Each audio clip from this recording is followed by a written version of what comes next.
건강보험의 보장성을 강화하는 이른바 문재인 케어 4년을 맞아 정부가 그동안의 성과를 발표했습니다. 이 건강보험 적용 항목이 늘면서 국민 주머니에서 나가는 의료비는 줄었는데요. 정부 목표만큼 보장성을 더 높이려면 이 과제도 적지 않습니다. 김도영 기자가 짚어봤습니다. 3년 동안 3,700만 명, 국민 70% 이상이 9조 2천억 원의 의료비를 아꼈다. 정부가 내놓은 이른바 문재인 케어 4년의 성과입니다. 본인 부담이 컸던 선택진료비는 폐지됐고 2, 3인용 상급 병실료에 건강보험이 적용됐습니다. 간호, 간병 통합 서비스도 2배 이상 확대됐습니다. 취약계층의 의료비 부담도 줄었습니다. 아동 입원 진료비, 중증 치매 치료비 등의 본인 부담률이 절반 이하로 낮아졌습니다. 하지만 건강보험 보장률은 여전히 제자리 걸음입니다.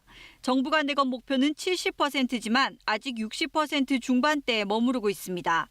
정부는 건강보험 재정이 안정적인 만큼 무리 없이 보장성 확대를 추진할 수 있다는 입장입니다.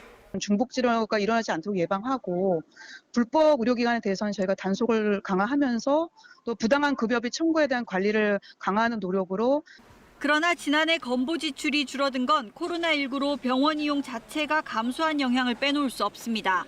코로나 이후 지출이 급격히 늘 수 있다는 겁니다. 정부 재정으로 건강보험을 지원하도록 법으로 보장돼 있지만 충분히 지켜지지 않는 것도 문제입니다.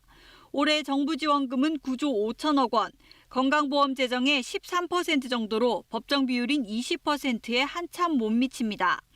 보험으로 적용할 필요가 있는 항목을 명확하게 선별해야 과도한 진료 남발을 막고 재정이 악화하는 걸 막을 수 있습니다.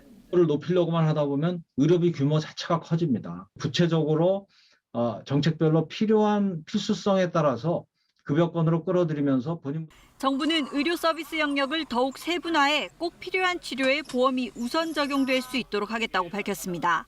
KBS 뉴스 김도영입니다.